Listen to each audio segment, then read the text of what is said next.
आज हम लोग आप लोगों का जो CC2 पेपर है कॉमन कोर्स, ये आर्ट्स, साइंस और कॉमर्स सबके लिए यही सब्जेक्ट होगा।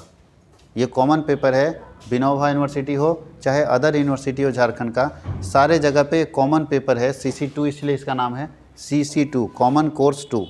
और ये आर्ट्स के बच्चों को भी पढ़ना है, साइंस के बच्चों को पढ़ना है और कॉमर्स के बच्चों को पढ़ना है, सारे स्टूडेंट को ये पढ़ना है। और इसका हम लोग यूनिट 2 डिस्कस करने जा रहे हैं, background of Indian culture. Bharat के कल्चर का हिस्ट्री देखना है, बैकग्राउंड देखना है, पृष्ठभूमि देखना है कि पहले क्या था भारत का कल्चर। और इसलिए भारत को दुनिया का विश्व गुरु माना जाता है, क्योंकि भारत के अंदर जो कल्चर था आज भी दुनिया उसको अडॉप्ट करती है। दुनिया के लोग भारत के कल्चर को सीखने के लिए आते थे, तो पहले यहाँ के स्टूडेंट को इसकी जानकारी होनी चाहिए कि भारत का कल्चर क्या था, किस तरह का कल्चर भारत में पाया जाता था।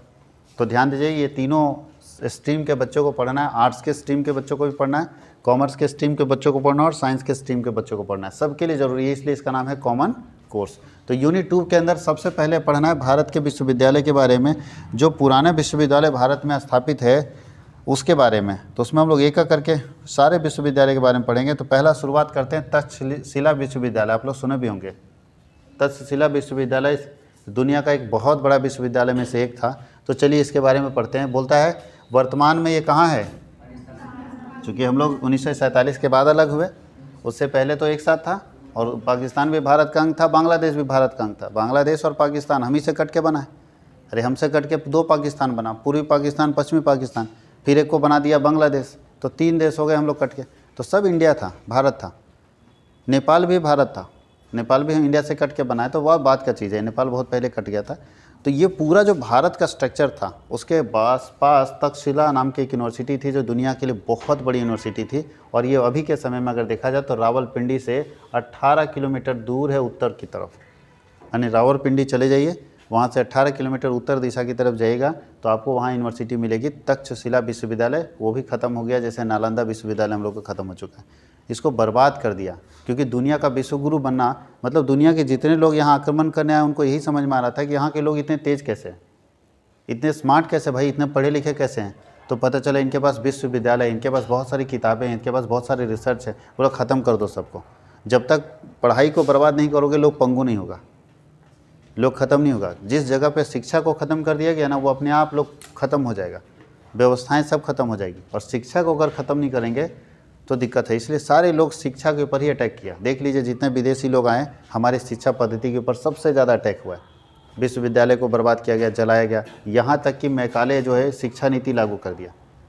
यानी हम लोग जो पढ़ रहे हैं ना, अभी प्रेजेंट टाइम में जो पढ़ रहे हैं, नई शिक्षा नीति में आप लोग आ गए। इससे पहले जो शिक्षा नीति भारत में चल रही थी उसमें मैकाले का बहुत बड़ा रोल है। वो क्या किया, पूरा सिस्टम को करप्ट कर दिया। इसलिए आज ऐसा हो रहा है कि लोग पढ़ तो रहे हैं लेकिन जॉब नहीं हो रहा है, जॉब ओरिएंटेड नहीं पढ़ रहे। मैकाले बहुत ख़राब असर डाला है भारत की शिक्षा नीति पर, इसलिए बहुत लोग विरोध करते हैं मैकाले की शिक्षा नीति को कि वो शिक्षा नीति सही नहीं थी। तो हम लोग चलते हैं, तक्षशिला यूनिवर्सिटी कहाँ पे स्थापित है, पाकिस्तान के रावलपिंडी से 18 किलोमीटर। बोला जिस नगर में यह विश्वविद्यालय था उसके बारे में कहा जाता है कि श्री राम के भाई भरत के पुत्र तक्ष ने उस नगर की स्थापना की थी। जहाँ पे यूनिवर्सिटी था वहाँ पे कहा जाता है कि श्री राम के भाई भरत है ना जी, सब जानते हो, राम भगवान के भाई भरत थे और उनका पुत्र का नाम क्या था, तक्ष, और इसी से नाम पड़ा है तक्षशिला विश्वविद्यालय। कोई दिक्कत किसी को? पहला हिस्ट्री हम लोग जान गए। कहाँ पे अभी प्रेजेंट टाइम में कहाँ पे है, पाकिस्तान में एंटर कर गया। बोलता है यह विश्व का पहला विश्वविद्यालय था, दुनिया का पहला यूनिवर्सिटी, जिसकी स्थापना 700 ईसा पूर्व हुई थी। मतलब जब से ईसा पूर्व उससे 700 साल पहले हुई थी, की गई थी। सोच लीजिए कितना बड़ा यूनिवर्सिटी है, दुनिया का सबसे पहला यूनिवर्सिटी। आगे पढ़िए, तक्षशिला विश्वविद्यालय में पूरे विश्व के 10,500 से अधिक छात्र अध्ययन करते थे। उस ज़माने में जब पढ़ाई को कोई जानता नहीं था कि शिक्षा क्या होता है, कितने स्टूडेंट पढ़ते थे, 10,500 छात्र। और दुनिया के पूरे विश्व से 10,000, यहाँ 60 से भी अधिक विषयों को पढ़ाया जाता था। 60 से अधिक सब्जेक्ट होते थे। आज बताइए, आज 3 सब्जेक्ट हो गया, आर्ट्स, साइंस, कॉमर्स। 60 से अधिक सब्जेक्ट विषय पढ़ाए जाते थे। यानी किसी को वैज्ञानिक बनना हो तो पढ़िए इस यूनिवर्सिटी में, किसी को डॉक्टर बनना है तो पढ़िए इस यूनिवर्सिटी में, ठीक है, किसी को टीचर बनना है तो पढ़िए इस यूनिवर्सिटी में। सारी पढ़ाइयाँ होती थी। लेकिन नज़र लगा 326 ईसा पूर्व जो है विदेशी आक्रमणकारी का नाम क्या था, सिकंदर, जिसने बर्बाद कर दिया। सिकंदर के आक्रमण के समय यहाँ संसार का सबसे प्रसिद्ध विश्वविद्यालय ही नहीं था, अपितु उस समय के चिकित्सा शास्त्र का एकमात्र सर्वोपरि केंद्र था। ध्यान दीजिएगा, पूरी दुनिया में मेडिकल साइंस में टॉप पे था तक्षशिला यूनिवर्सिटी। यानी अगर मेडिकल साइंस आज भी बता देते हैं, अगर बड़ी बीमारियों की बात करें तो मेडिकल साइंस फेल है। ये जितने MBBS डॉक्टर है फेल है। वहाँ पे एक ही आदमी काम करता है, वो है आयुर्वेद। और आयुर्वेद को दुनिया में अकेला चलाने वाला यूनिवर्सिटी था तक्षशिला यूनिवर्सिटी। आज भी बहुत सारा ऐसा चीज़, आप चमड़े का रोग देख लीजिए, चमड़े का अगर रोग है ना, कोई डॉक्टर ठीक नहीं कर सकता। जितना डॉक्टर देख रहे हैं ना, सब फेल है, कोई फ़ायदा नहीं, खाली पैसा लूट लेगा आपसे। उसको ठीक एक ही आदमी कर सकता है, वो है होम्योपैथिक, जिसको हम लोग आयुर्वेद बोलते हैं। आयुर्वेद के अलावा दूसरा कोई ऑप्शन नहीं है। एक बीमारी माइग्रेन, सर में दर्द हमेशा रहेगा, माइग्रेन, दुनिया का कोई ताकत ख़त्म नहीं कर सकती, ये लोग डॉक्टर कभी नहीं कर सकता। इसको औकात के ऊपर है। इसका मेडिकल साइंस बोलता ही नहीं कि इसका बीमारी का इलाज है, बोलता है ला इलाज बीमारी है, आप चले जाइए आयुर्वेद में ठीक हो जाएगा आपका। घुटने का दर्द अगर किसी को है, बैठने उठने में दिक्कत, तो अगर आपके घर में भी किसी को होगा, देखिएगा कोई इलाज नहीं, बोलता है दवा खाते रहिए, जब तक जिंदा है तब तक दवा खाइए। आयुर्वेद में चले जाइए, उसका इलाज है, वो ठीक कर देगा। तो ये ताकत है हमारा कि जिस मेडिकल साइंस को दुनिया पूजती है ना, हम लोग उसको इग्नोर करते हैं। और हमारे शास्त्र जो हैं, हमारे पास जो परंपराएं, हमारे पास जो आयुर्वेद है, वो दुनिया को ठीक करता है। और आज आपको मालूम होना चाहिए कि अमेरिका जैसे देश में आयुर्वेद का सबसे बड़ा संस्थान खुला हुआ है। रामदेव बाबा भी वहाँ ज़मीन खरीद के अपना ब्रांच डाल के रखे हैं, और वहाँ के लोग आयुर्वेद को अपना रहे हैं। और हम लोग को पकड़ा दिए वही मेडिसिन, फटक से कोई बीमारी हुआ, पैरासीटामोल ले लो, वो सारा साइड इफ़ेक्ट डालता है। जितना आप एंटीबायोटिक लेते हैं, जितना आप पेन किलर लेते हैं, वो मेरे बॉडी को हार्म कर रहा है। जितना नुकसान दे रहा है वो आप समझ नहीं पा रहे। कोई दिक्कत है? फिर हम लोग उधर नहीं चलते। तो याद रखिएगा कि दुनिया में चिकित्सा का सबसे बड़ा अगर सेंटर था, सारे जगह पे पूरे दुनिया में कहीं भी अगर आयुर्वेद से सीख के डॉक्टर बन के जाते थे तो कौन सी यूनिवर्सिटी थी? तक्षशिला यूनिवर्सिटी। कहीं कोई दिक्कत है? आगे चलते हैं। तक्षशिला विश्वविद्यालय का विकास विभिन्न रूपों में हुआ था। इसका कोई एक केंद्रीय संस्थान नहीं, मतलब ऐसा नहीं कि तक्षशिला में खाली कॉमर्स का पढ़ाया जाता है या साइंस का पढ़ाया जाता है, ऐसा नहीं, हर सेक्टर की पढ़ाई होती थी। इसलिए हर रूप में ये फैला हुआ था। इसका कोई लिमिटेशन नहीं था कि इसी की पढ़ाई होती है, हर चीज़ की पढ़ाई होती है। अपितु यह विस्तृत भूभाग में फैला हुआ था, बड़े पैमाने पर फैला हुआ था। इसका क्षेत्र छोटा नहीं था, कम नहीं था, बड़े लंबे चौड़े जगह पे फैला हुआ था ये। कोई दिक्कत किसी को? क्यों नाम पड़ा तक्षशिला यूनिवर्सिटी? भरत के पुत्र का नाम तक्ष था, तो माना जाता है उसने स्थापित किया था शिक्षा के लिए ये केंद्र, इसलिए तक्षशिला यूनिवर्सिटी नाम पड़ा। तो हम लोग ये भी देख लिए। बोलता है विविध विद्यार्थियों के विद्वान आचार्यों ने यहाँ अपने विद्यालय तथा आश्रम बना रखे थे। जो बड़े बड़े विद्वान थे, आचार्य जिसको बोलते थे, वो क्या कर रखा था? अपना आश्रम बना रखा था। यानी आप वहाँ भी पढ़िए और दिक्कत होता है तो यहाँ भी आश्रम बना रखे थे। छात्र रुचि अनुसार अध्ययन हेतु विभिन्न आचार्यों के पास जाते थे। लगता है कि हमको मेडिकल साइंस पढ़ना है तो मेडिकल साइंस में जाइए। आपको लगता है कि हमको आयुर्वेद के बारे में पढ़ना है, आयुर्वेद के बारे में पढ़िए। बात समझ गए? कोई दिक्कत है? अच्छा, हम लोगों को लगता है कि पता है सबसे पहले एरोप्लेन किसने बनाया? राइट ब्रदर्स बोल देता है, जबकि गलत है। महाराष्ट्र का एक व्यक्ति सबसे पहले एरोप्लेन बनाया, लेकिन उसका नाम नहीं है। क्योंकि दुनिया में हमेशा एक बात ध्यान दीजिएगा, भारत को इग्नोर किया है। जो पश्चिमी सभ्यता है ना, भारत को हमेशा इग्नोर करते गया। सबसे पहली बार एरोप्लेन महाराष्ट्र का दो भाई लोग बनाया है, एक व्यक्ति बनाया मिलके महाराष्ट्र का, लेकिन उसका नाम कोई नहीं जानता।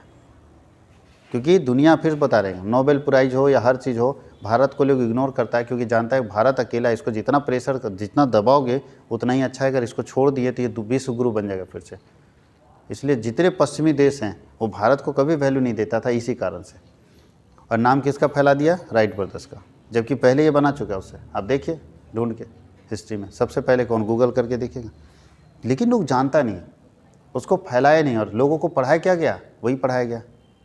आज जो आपकी शिक्षा पद्धति है उसमें कचरा क्यों डाला गया है? आप क्यों गलत चीज़ पढ़े हैं? आज भी आप सही हिस्ट्री नहीं पढ़े, इतिहास सही से नहीं पढ़े आप गलत इतिहास आपको पढ़ाया गया। तो शिक्षा पद्धति ऐसी बनाएगी कि आपको गलत इतिहास पढ़ाया गया, और गलत इतिहास पढ़ने के कारण आपके दिमाग में गलत बातें आ गई, और वही गलत चीज़ है। और यहाँ पे हम लोग एक करके देख रहे हैं आगे क्या है उसके बाद। तो हम लोग जो इतिहास पढ़ रहे हैं, थोड़ा अच्छे से ध्यान दीजिएगा, तो वो इतिहास सही नहीं है, कहीं ना कहीं कोई कमी है। चलिए स्टार्ट करते हैं अब, उस कमी को और दूर करते हैं। उसके आगे क्या है?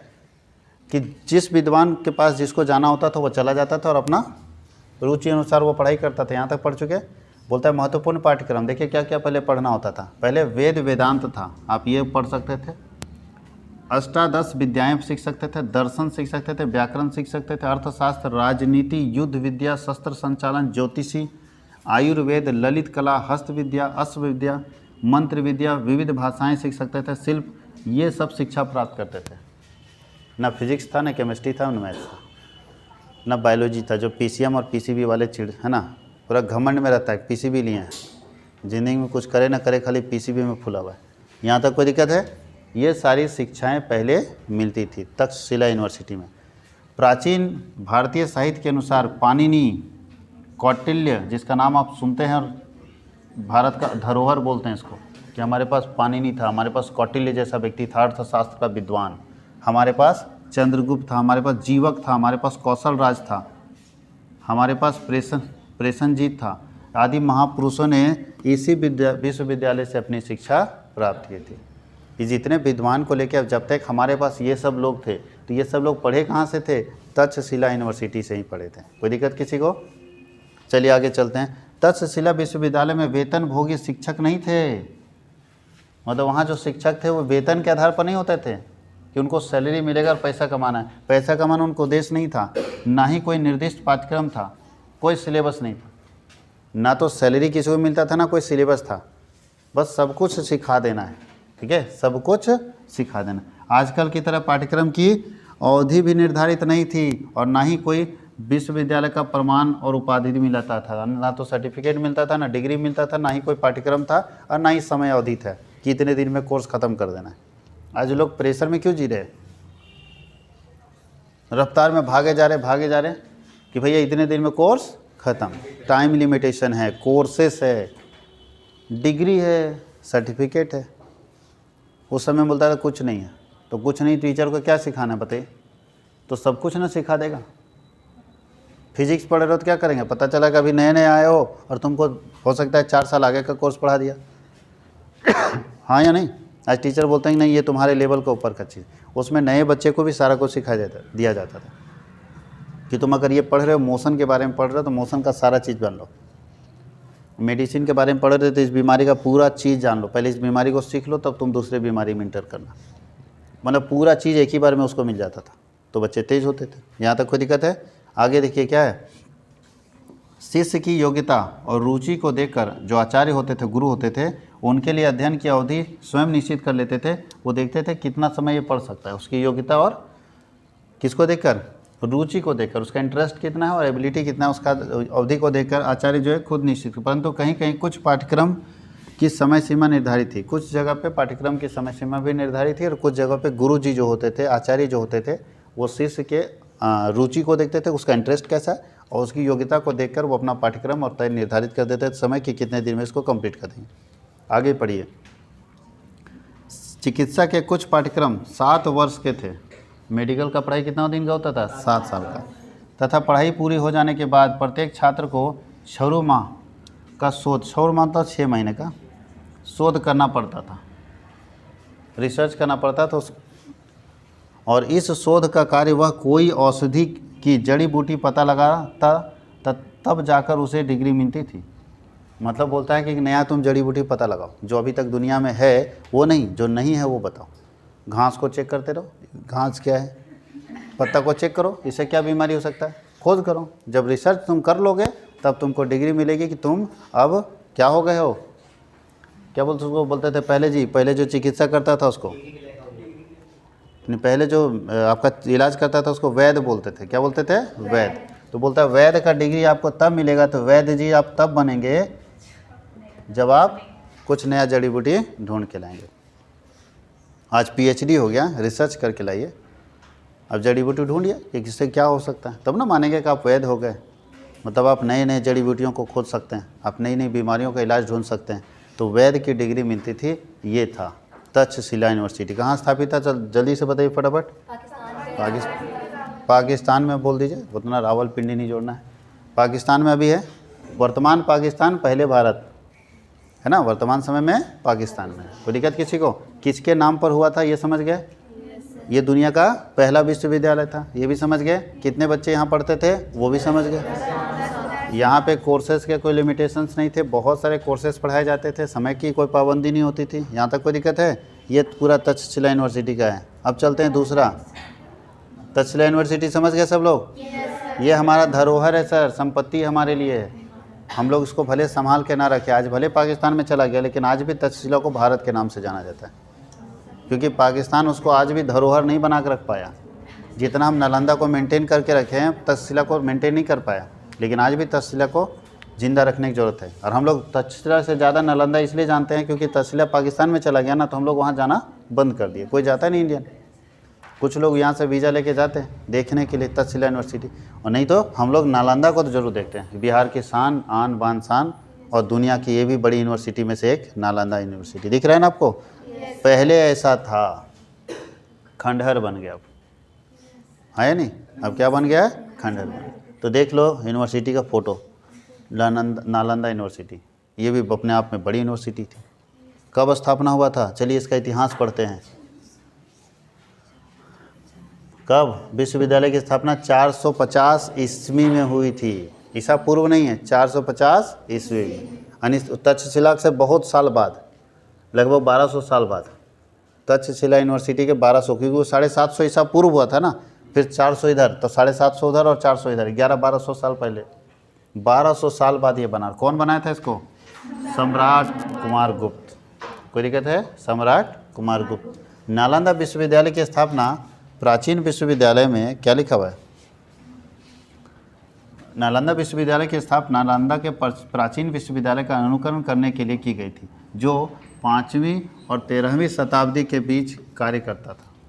मतलब 5वीं से लेके 5वीं शताब्दी हुआ ना, 5वीं 500 साल, तो 5वीं से लेके मतलब 5वीं शताब्दी से लेके 13वीं शताब्दी तक, यानी 1300 कुछ तक ये चला, ठीक चला, मतलब 700 साल चला।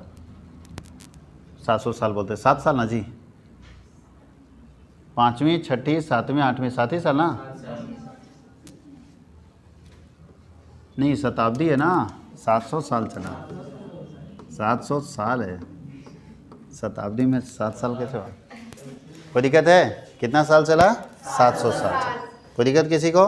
नालंदा विश्वविद्यालय को पुनर्जीवित करने का विचार 2007 में फिर से आया था। 2007 में आया कि इसको फिर से रिकंस्ट्रक्ट किया जाए। दूसरी पूर्व एशिया शिखर सम्मेलन में 16 सदस्य देशों के समर्थन से किया गया था। 16 सदस्य देश पूरे एशिया के महादेश के ये तय किए थे कि नालंदा को फिर से पुनर्जीवित किया जाए, फिर से बनाया जाए। सोचो दूसरे देशों को क्या ठेका लगा है, क्योंकि दूसरे देश भी इसकी अहमियत समझते थे, क्योंकि दूसरे देश में जितने बड़े पढ़े लिखे धर्म गुरु निकले, जो अच्छे अच्छे रिसर्चर निकले हैं, सब नालंदा से निकले, तो उनको भी मालूम है कि नालंदा में क्या ताकत था। आगे चलते हैं। 2009 में चौथे पूर्व एशिया शिखर सम्मेलन के दौरान ऑस्ट्रेलिया, ध्यान दो कौन कौन सपोर्ट दिया है, सो चीन, कोरिया, सिंगापुर, जापान सहित एशियान के सदस्य देशों ने समर्थन का वादा किया। बोलो हम पैसा भी लगाएंगे, सपोर्ट भी देंगे। बताओ ऑस्ट्रेलिया को क्या लेने देना? वो तो मेरा महादेश का भी नहीं है, एशिया का भी नहीं, लेकिन उसको फिर बता रहे दुनिया के हर देशों को मालूम है कि उसके देश में जितने अच्छे अच्छे लोग जन्म लिए हैं पुराने ज़माने में, वो सारे लोग इसी यूनिवर्सिटी के थे।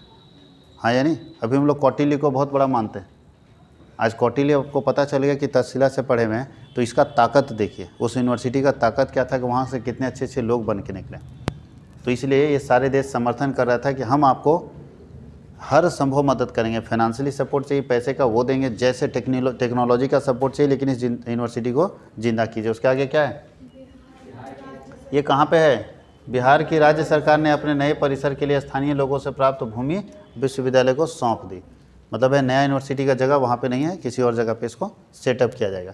बिहार के मुख्यमंत्री नीतीश कुमार ने विदेश मंत्री SM कृष्णा जो उस समय थे, मुलाकात कर आश्वासन प्राप्त किया कि केंद्र सरकार परियोजना के लिए पर्याप्त धन आवंटित करेगी। ये भी उनको आश्वासन दिया गया है कि केंद्र सरकार पर्याप्त धन उनको देगी यूनिवर्सिटी बनाने के लिए। यहाँ तक बात चल चुका है।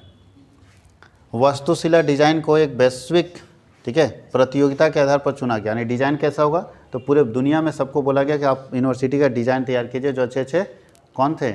आर्किटेक्चर थे, जो अच्छे इंजीनियर हैं, डिज़ाइन तैयार करते हैं जो बिल्डिंग का, घन का, उनको दिया गया काम, और दुनिया के सारे इंजीनियर तैयार करके दिए, और वो भी सिलेक्ट हो गया है कि कैसा इसका डिज़ाइन होगा। कोई दिक्कत है? चुना गया था। लियू थाई केर सहित वास्तुकार ने जूरी ने डिज़ाइन प्रतियोगिता के विजेता के रूप में, ध्यान देना क्यों, कौन इसका किसका सबसे बढ़िया था, ली थाई केर का सबसे बढ़िया वास्तुशास्त्र के अनुसार से वो यूनिवर्सिटी का डिज़ाइन तैयार किया था, सबसे बढ़िया कंसल्टेंट वही था, उसको चुना गया, उसको अवार्ड भी दिया गया। कोई दिक्कत है? कौन फॉर्म है, देखो ये DBHMS फॉर्म है जिसको triple net zero energy water waste strategic plan प्रदान की गई। मतलब ये ऐसा फॉर्म है, ध्यान दीजिएगा।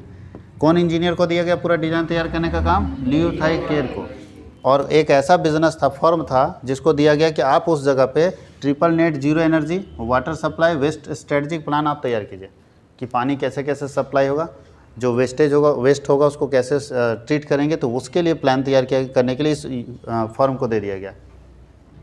इतनी बड़ी यूनिवर्सिटी बनेगी तो पानी कहाँ से जाएगा, पानी कैसे सप्लाई होगा, उसका वेस्ट कैसे मैनेज होगा, हाँ या नहीं? बाहर कचरा फेंकोगे क्या कि बस गाड़ी घुसा दो अंदर, सब कचरा डाल देगा और जाके बाहर में डंप कर देंगे? नहीं, वेस्ट मैनेजमेंट करना होगा। ये सब जिम्मा इनको दिया है कि वेस्ट को मैनेज कीजिए। वेस्ट मतलब जो आपका कचरा है, सब्जी का छिलका हो गया, खाने कुछ बच गया, जितने कचरे प्लास्टिक हो गए, कहाँ ही उसको यूटिलाइज कीजिए। शहर में एक सिस्टम है बाबू, अगर आप 20 तल्ला मकान बना रहे हैं तो आपको ये भी तय करना होगा कि 20 तल्ला मकान में जो लोग रहेंगे वो कचरा कहाँ फेंकेंगे, बालकनी से बाहर कहाँ फेंकेंगे? डस्टबिन रखता है। 20 तल्ला मकान में कितने फैमिली रहते हैं? एक में अगर 5 ही हैं, 5 फ्लैट है, अगर एक तल्ले में एक फ्लैट में 5 लोग तो रहते हैं, यानी 25, तो 25 × 20 करते हैं तो 500 लोग।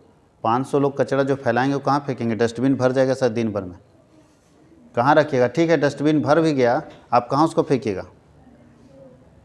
बड़े शहरों की बात करें, गांव में नहीं। गांव में तो खेत में किनारे में फेंक देता है, नदी किनारे, इतना जगह कहीं उठा के फेंक देंगे। गांव में वेस्ट मैनेजमेंट का जरूरत ही नहीं पड़ता है। अब बताओ, दिल्ली में आप बना रहे हो, दिल्ली में कहाँ फेंकोगे आप? उतना कचरा कहाँ जाएगा? बात समझ गए? तो आपको वेस्ट मैनेज करना होगा, नीचे मशीन रखना होगा बेसमेंट में, वो वेस्ट कचरा को मैनेज करेगा वो। मतलब ऐसा करके बनाना, बाहर डालना है ताकि किसी को प्रॉब्लम ना हो, न मिट्टी को हार्म हो। पता चला प्लास्टिक फेंक दिए जा रहे हैं कहीं भी, कैसे फेंक देंगे आप? क्राउडेड एरिया में रहते हैं, आसपास में जगह नहीं, कहाँ फेंकेगा उतना? एक घर रहता है ना आदमी का तो परेशान है, वो लेके पूरा प्लास्टिक लेके जाता है, कहीं डस्टबिन मिलेगा तो फेंक देंगे। उतना बड़ा फैमिली है, कहाँ डस्टबिन है? तो आपको वो सब मैनेजमेंट का काम करना पड़ेगा। और वो ठेका मिला था किस कंपनी को? DBHMS को। कोई दिक्कत है? परियोजना से जुड़ी मूल अवधारणा में से एक एशियाई समुदाय की अवधारणा को आगे बढ़ाना और पुराने रिश्तों को फिर से खोजना। इसका मेन जड़ जो था एक एशिया को पूरा आगे बढ़ाना है हमको। एशिया महादेश में जितने लोग हैं उसको आगे बढ़ाना है और फिर से हम लोग एकजुट होंगे, पुराने रिश्ते एक साथ जुड़ेंगे। ये मेन पर्पस था ऐसा करने का। कोई दिक्कत है? हर एशिया का देश ये सोचता था कि एशिया को विश्व गुरु बनाना है। अभी एशिया पीछे छूट गया, ध्यान दीजिएगा, अभी एशिया पीछे छूट गया। यूरोपियन कंट्री आगे गया, सब डेवलप, देखो सारा डेवलप कंट्री यूरोप में मिलेगा। तो ये बोला यूरोप क्यों आगे रहेगा? एशिया आगे रहेगा। एशिया महादेश में जितने देश है वो टॉप में रहेंगे, लीड करेंगे। यूरोप नीचे रहेगा, अमेरिका नीचे रहेगा, ऑस्ट्रेलिया नीचे रहेगा, सब नीचे, सिर्फ एशिया आगे बढ़ेगा। ये पर्पस था सब लोगों का, इसलिए सब लोग सपोर्ट कर रहे थे कि पैसे के रूप में मदद करते हैं और फिर हमारे पुराने रिश्ते भी बढ़ जाएंगे। जो हम लोग अभी झगड़ा हो गया बॉर्डर के कारण, वो पुराने रिश्ते अच्छे हो जाएंगे कि चलो हम लोग एकजुट हैं। अच्छा एक बात बताइएगा, बिहार में जो नालंदा यूनिवर्सिटी, वहाँ से बौद्ध धर्म का उत्पादन वहीं से हुआ है। तो पूरे नेपाली लोग, हाँ या नहीं, बौद्ध धर्म मानने वाले 2-3 देश के लोग सपोर्ट कर रहे हैं 100% कि भाई हमारा तो जो शुरुआती भारत है वहीं से हम लोग शुरू हुए, उसके बाद दुनिया में फैल गए। तो आखिर हम लोग फिर से उस धर्म को, उस बात को क्यों ना स्टार्ट करें? अगर एक बार स्टार्ट करेंगे तो पुराने रिश्ते फिर से क्या होंगे? अच्छे हो जाएंगे। आगे क्या है देखिए, और दक्षिण पूर्व एशिया के विभिन्न हिस्सों में छात्र के लिए एक सेतु के रूप में कार्य माना जाएगा। मतलब दक्षिण एशिया के जितने स्टूडेंट हैं उनको एक अच्छा एनवायरनमेंट मिलेगा, एक अच्छा काम मिलेगा। सेतु का मतलब समझ तो जोड़ने का काम करेगा।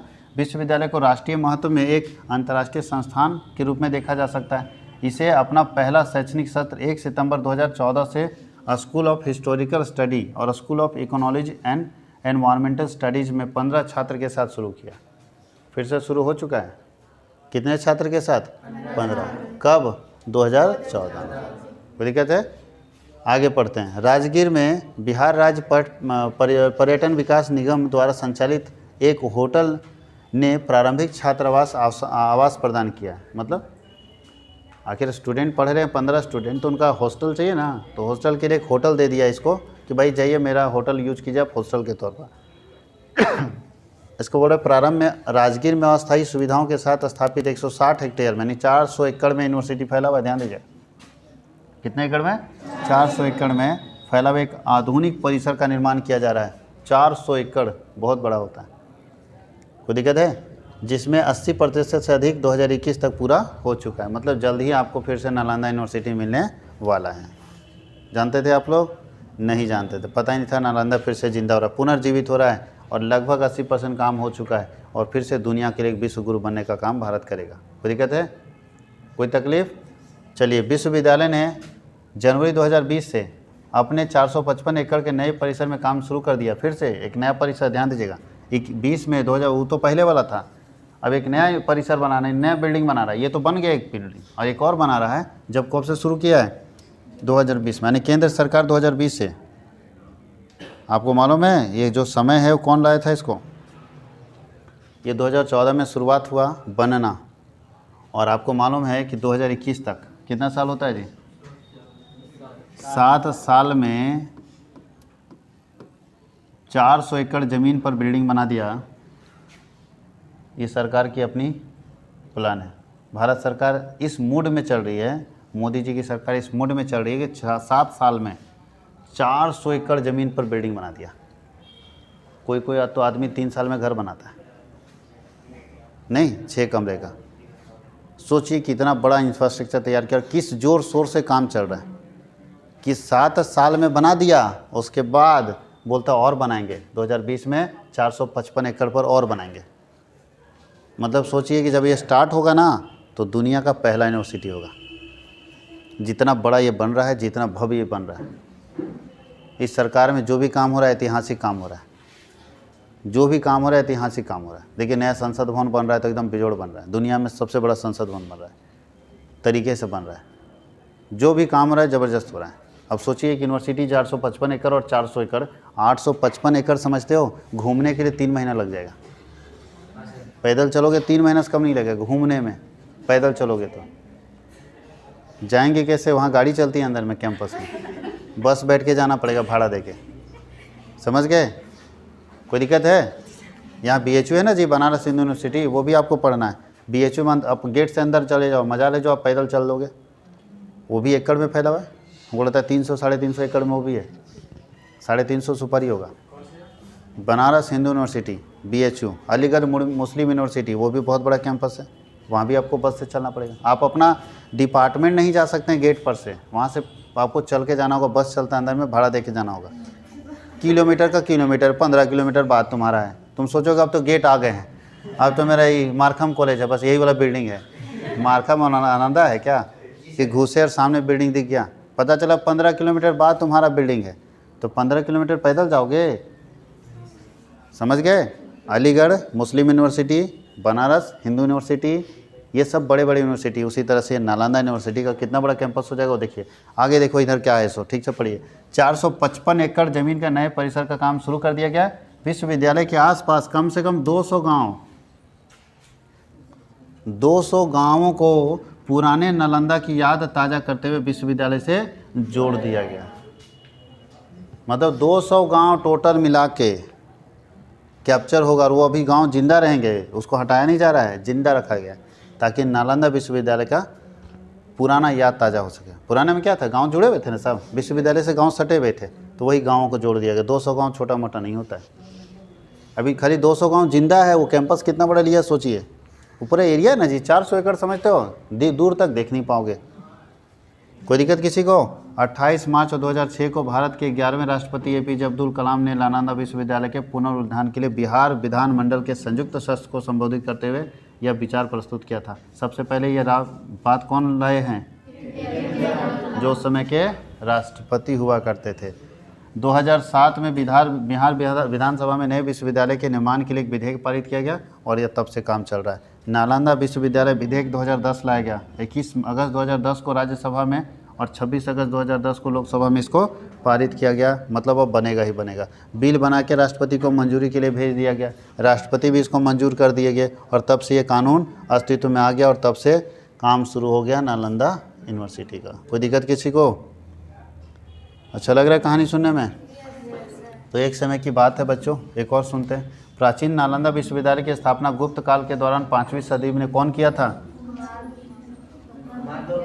हाँ, प्रथम कुमार चंद्रगुप्त जिसको हम लोग बोलते हैं। आगे है, ध्यान देना, हम लोग देख रहे हैं कुमार गुप्त प्रथम ने किया था। इतिहास के अनुसार सन 1193 में बख्तियार खिलजी, ये तो पूरा नस्तो नाबूद यही किया था। बख्तियार खिलजी जो था उसका आक्रमण के बाद ये पूरा क्या किया? बर्बाद कर दिया। नालंदा यूनिवर्सिटी को बर्बाद करने वाला आदमी का नाम क्या है? बख्तियार खिलजी। कोई दिक्कत है? यही है जिसने पूरे नालंदा विश्वविद्यालय को बर्बाद कर दिया। इसने आक्रमण किया, पूरा यूनिवर्सिटी बर्बाद। बोलता है आक्रमण के दौरान यहाँ पर आग लगा दी गई। उस समय नालंदा विश्वविद्यालय के पुस्तकालय में इतनी किताबें थी कि कई सप्ताह तक आग बुझ नहीं पाई। लाइब्रेरी में आग लगा दिया। नाम क्या था आग लगाने वाले का? इस आक्रमण में यहाँ कार्य कर रहे कई धर्माचार्य बौद्ध भिक्षुओं को भी मार डाला गया। कितने धर्म वाले लोग थे, बौद्ध भिक्षु थे, सबको मार दिया गया, क्योंकि वो लोग ज्ञान का प्रसार कर रहे थे जो कि इनको शोभा नहीं दिया। प्राचीन नालंदा विश्वविद्यालय को पूरा परिसर एक विशाल दीवार से घिरा हुआ था। पूरा जो कैंपस था विशाल दीवार से घिरा था, अभी भी बचा है, जिसमें प्रवेश के लिए एक मुख्य द्वार था। उत्तर से दक्षिण की ओर मठों की कतार थी और उनके सामने अनेक भव्य स्तूप और मंदिर थे। आज भी हम लोग जब आप नालंदा घुसिएगा तो आपको यही मिलेगा। कौन सा? उत्तर से दक्षिण की तरफ, मेन वाला मार्केट। लेकिन मेन वाला बंद कर दिया गया है, दूसरे रास्ते से इंटर कराया जाता है। अब आगे पढ़िए, क्या लिखा है? मंदिरों में बुद्ध भगवान की सुंदर मूर्तियां स्थापित थी जो नष्ट हो चुकी है। भगवान बुद्ध की मूर्तियां थी जो खत्म हो चुकी है। नालंदा विश्वविद्यालय की दीवारों के अवशेष आज भी इतनी चौड़ी है कि उस पर एक ट्रक भी चलाया जा सकता है। तो आप गए होंगे, देखे होंगे, इतना चौड़ा दीवार है कि ट्रक चल जाएगा उस पर। मतलब दोनों ट्रक का दोनों चक्का आराम से जा सकता है, उतना चौड़ा है। मतलब 10 फीट। कितना फीट? 10 से 12 फीट। आगे पटना से 90 किलोमीटर और बिहार शरीफ से लगभग 12 किलोमीटर दूरी पर यह दूर दक्षिण में स्थित है। इस विश्व प्रसिद्ध प्राचीन बौद्ध विश्वविद्यालय के खंडहर स्थित है। दिक्कत है, आज भी खंडहर इसके हैं। कहाँ पे? तो बिहार शरीफ से, यानी हम लोग अगर झारखंड से घुसेंगे तो ज़्यादा दूर नहीं, पटना से जितना दूर है उससे ही, उसी के आसपास में हम लोग, उससे कम दूरी हजारीबाग से पड़ जाएगा। हजारीबाग से नज़दीक पड़ेगा, कोडरमा से ज़्यादा दूर नहीं। बिहार शरीफ घुसिए, बिहार शरीफ से आप नालंदा पहुँच जाइए। कोई दिक्कत है? विश्वविद्यालय में कितने कमरे थे? 7 बड़े बड़े कक्ष थे। अध्ययन के लिए 9 मंजिला बिल्डिंग था। एक पुस्तकालय था जिसमें एक समय में 3 लाख विद्यार्थी, 3 लाख से अधिक किताबें मौजूद थी। एक समय में 3 लाख से अधिक किताबें एक बार में थी। आगे बोलता है नालंदा को तक्षशिला के बाद दुनिया का दूसरा सबसे प्राचीन विश्वविद्यालय के रूप में माना जाता है। यानी पहला विश्वविद्यालय भी अपने पास, दूसरा भी अपने पास। शिक्षा का यहीं से शुरुआत हुआ है। आगे क्या है? वहीं आवासीय परिसर के तौर पर देखा जाए तो यह पहला विश्वविद्यालय है जहाँ यह 800 साल तक अस्तित्व में रहा। अगर रेसिडेंशियल बिल्डिंग की बात करें कि यहाँ रह के लोग कितने पढ़ते थे, तो उस मामले में ये तक्षशिला को भी पीछे छोड़ के दुनिया का पहला यूनिवर्सिटी है जहाँ लोग रुक के पढ़ने वाले लोगों की संख्या क्या थी? ज़्यादा थी। कोई दिक्कत किसी को? आज हम लोग यहीं तक पढ़ेंगे, इसके आगे हम लोग नेक्स्ट क्लास में देखेंगे।